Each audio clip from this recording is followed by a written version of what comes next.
किसी भी civilised society का बैकबोन होती हैं लॉ एनफोर्समेंट एजेंसीज, जिनका मेन काम होता है सेफ्टी और सिक्योरिटी प्रोवाइड करना, ताकि लोग बिना किसी डर के अपना काम कर सके।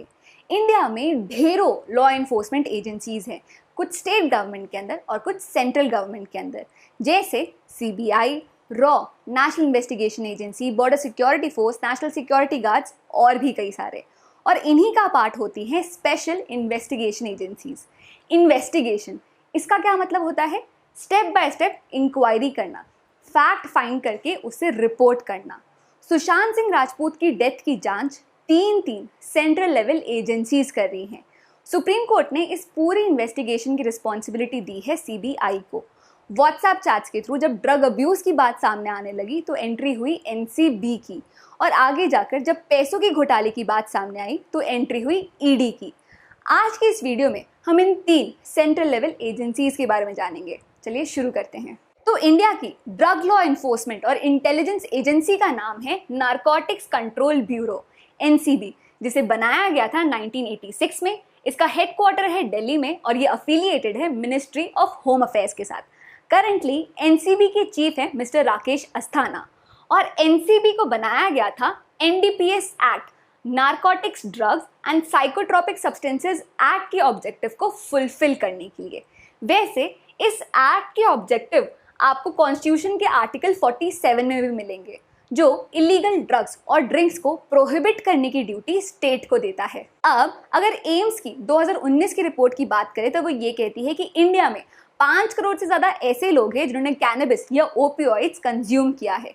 और अगर स्टेट्स की बात करें तो पंजाब, आसाम, सिक्किम, दिल्ली, यूपी, ये कुछ ऐसे स्टेट्स हैं जो ड्रग अब्यूज़ की रैंकिंग को टॉप करते हैं। इन स्टेट्स में आपको कुछ कॉमन दिख रहा है?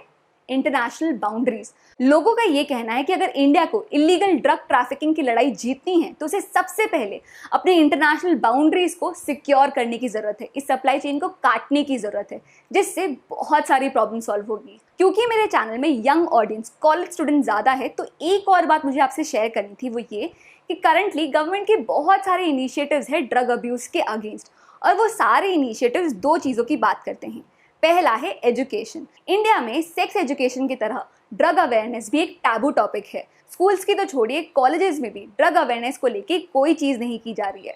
वहीं अगर रिपोर्ट्स की माने तो ड्रग अब्यूज़ की मेजर शिकार बनती है यंगर जनरेशन, स्टूडेंट्स या रीसेंट ग्रेजुएट्स, क्योंकि इन्हें स्ट्रेस बहुत ज़्यादा होता है। दूसरी चीज़ है काउंसलिंग। अब काउंसलिंग में कॉमन सेंस की बहुत रिक्वायरमेंट होती है, तो ये थोड़ा डिफिकल्ट टॉपिक है।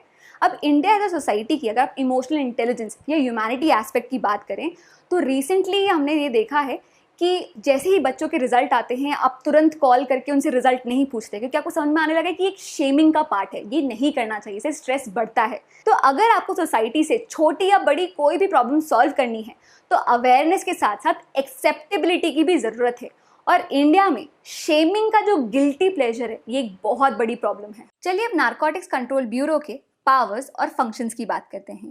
तो NCB, central economic intelligence bureau, custom and central excise, CBI, state police department और डिफरेंट इंटेलिजेंस और लॉ एनफोर्समेंट एजेंसीज के साथ काम करता है। अब अगर इंटरनेशनल ऑब्लिगेशन की बात करें तो इलिसिट ट्रैफिकिंग के अगेंस्ट बहुत सारे यूएन कन्वेंशंस की इंडिया सिग्नेटरी है, जैसे 1961 की UN convention on narcotic drugs, 1971 की UN convention on psychotropic substances, वैसे ही 1988 और 2000 की भी यूएन कन्वेंशंस की इंडिया सिग्नेटरी है। अब बात करते हैं सेंट्रल गवर्नमेंट की मेन इन्वेस्टिगेशन एजेंसी की, CBI, central bureau of investigation की। तो इंडिया में 1941 सेकेंड वर्ल्ड वॉर के अराउंड करप्शन के केसेस इन्वेस्टिगेट करने के लिए स्पेशल पुलिस एस्टैब्लिशमेंट बनाई गई। बाद में Santhanam committee on prevention of corruption constitute की गई, जिसने सीबीआई का इस्टेब्लिशमेंट रिकमेंड किया। पहले CBI ministry of home affairs के अंदर था, पर अब वो ministry of personal and training के अंदर है। चलिए सीबीआई के स्ट्रक्चर को समझते हैं। तो जैसे कि मैंने कहा कि CBI department of personal and training के अंदर आता है, जो आता है प्राइम मिनिस्टर्स ऑफिस के अंदर। पर जब भी CBI prevention of corruption act के किसी मैटर को डील करता है तो वो department of personal and training के नहीं, पर सेंट्रल विजिलेंस कमीशन के अंदर आता है। अब सीबीआई में भी 3 मेन डिविजन्स हैं, एक इकोनॉमिक ऑफेंसेस का, दूसरा एंटी करप्शन का और तीसरा स्पेशल क्राइम डिवीजन का। सीबीआई सीरियस नेचर के क्राइम्स को इन्वेस्टिगेट करता है जिनका नेशनल या इंटरनेशनल इंपॉर्टेंस हो।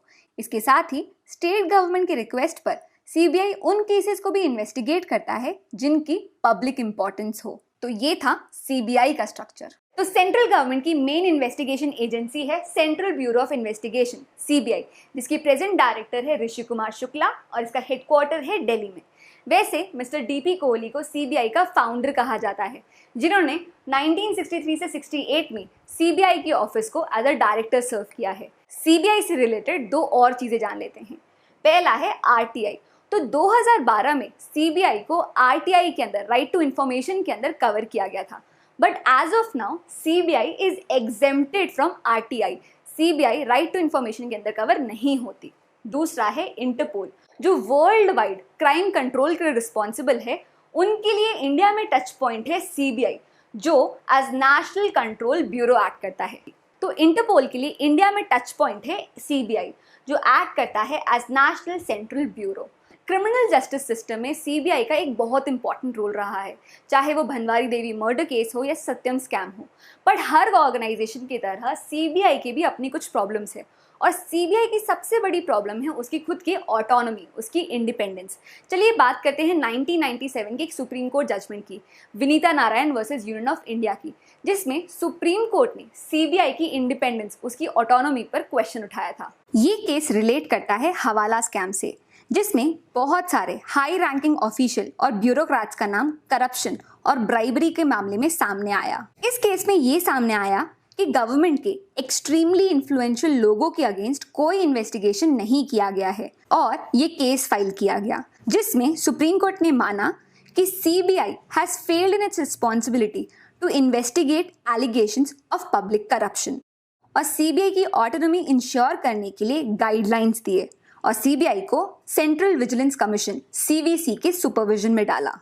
अगर रीसेंट टाइम्स की बात करें तो former director Alok Verma, Ranjit Sinha, AP Singh, इन सब का नाम अब्यूज ऑफ अथॉरिटी या फिर करप्शन के चार्जेस में सामने आता रहा है। कोलगेट स्कैम के केस में सुप्रीम कोर्ट ने सीबीआई पे कमेंट करते हुए ये कहा कि जो भी गवर्नमेंट पावर में होती है सीबीआई उनके हाथ की कठपुतली बन जाती है, क्योंकि सीबीआई पर गवर्नमेंट का इतना ज्यादा कंट्रोल रहता है। सीबीआई की इंडिपेंडेंस पर कमेंट करते हुए सुप्रीम कोर्ट ने यह भी कहा कि CBI has become states parrot. अब सीबीआई की अपॉइंटमेंट कमेटी को भी देख लेते हैं, जिसमें होते हैं 3 लोग। पहले हैं प्राइम मिनिस्टर, जो इस कमेटी के चेयरपर्सन होते हैं। दूसरे हैं leader of opposition of Lok Sabha या फिर leader of single largest party of Lok Sabha, और तीसरे होते हैं चीफ जस्टिस ऑफ इंडिया या फिर सुप्रीम कोर्ट के कोई ऐसे जज जिनको चीफ जस्टिस ने ही रिकमेंड किया हो। तो ये है सीबीआई की अपॉइंटमेंट कमेटी। तीसरी एजेंसी है एनफोर्समेंट डायरेक्टरेट ईडी, जो इंडिया की इकोनॉमिक इंटेलिजेंस एजेंसी है, जिसका मेन काम है इंडिया के इकोनॉमिक क्राइम्स को इन्वेस्टिगेट करना। ईडी के अगर कुछ लीडिंग केसेस की बात करें तो सबसे पहले आता है आईएनएक्स मीडिया केस, जो ईडी और सीबीआई ने साथ में मिलकर इन्वेस्टिगेट किया था। 2G scam, yes bank scam और मुंबई एयरपोर्ट डेवलपमेंट स्कैम और भी बहुत सारे। एनफोर्समेंट डायरेक्टरेट एफिलिएटेड है मिनिस्ट्री ऑफ फाइनेंस के डिपार्टमेंट ऑफ रेवेन्यू से। इसका हेडक्वार्टर है दिल्ली में और इसके करंट डायरेक्टर है संजय कुमार मिश्रा। एनफोर्समेंट डायरेक्टरेट का मेन काम है ये 2 लॉज के प्रोविजंस को एनफोर्स करना। ये 2 कौन से लॉज है? फेमा और PMLA, foreign exchange management act और prevention of money laundering act. FEMA deal करता है एक्सचेंज कंट्रोल लॉज से, वहीं पीएमएलए डील करता है मनी लॉन्ड्रिंग के केसेस से। इन 2 लॉज के अलावा enforcement directorate fugitive economic offenders act और कॉफी पोसा एक्ट के प्रोविजंस को भी एनफोर्स करता है। अब चलिए ईडी की थोड़ी हिस्ट्री जानते हैं। तो फॉरेन एक्सचेंज रेगुलेशन एक्ट 1947 के अंदर के एक्सचेंज कंट्रोल लॉ वायलेशन को कंट्रोल करने के लिए डिपार्टमेंट ऑफ इकोनॉमिक अफेयर्स के अंदर एक बॉडी बनाई गई, जिसका नाम है एनफोर्समेंट यूनिट। 1957 में इस बॉडी को रीनेम किया गया एज एनफोर्समेंट डायरेक्टरेट और डिपार्टमेंट ऑफ इकोनॉमिक अफेयर्स से इसे ट्रांसफर कर दिया गया डिपार्टमेंट ऑफ रेवेन्यू में, मिनिस्ट्री ऑफ फाइनेंस के अंदर। फेमा एक्ट के अंदर एनफोर्समेंट डायरेक्टरेट के पास ये पावर है कि जो भी अमाउंट इन्वॉल्व है, जितना भी घफले वाला अमाउंट है, एनफोर्समेंट डायरेक्टरेट उससे 3 times amount as penalty impose कर सकता है। वहीं पीएमएलए एक्ट के अंदर ईडी के पास ये पावर है कि वो प्रॉपर्टी को अटैच कर सकता है और सीज कर सकता है। तो ये था आज का वीडियो 3 सेंट्रल एजेंसीज के ऊपर। उम्मीद करती हूँ कि आज का ये वीडियो आपको पसंद आया हो। अगर आपको इस वीडियो से रिलेटेड कोई भी डाउट हो तो कमेंट सेक्शन पर आप अपना डाउट छोड़ सकते हैं। इसके साथ ही आप मुझे मेरे इंस्टाग्राम आईडी पर फॉलो कर सकते हैं और इस टॉपिक से रिलेटेड सारी जानकारी आपको मेरे ब्लॉग पर भी मिल जाएगी। That's it for now. See you in the next class. Bye bye.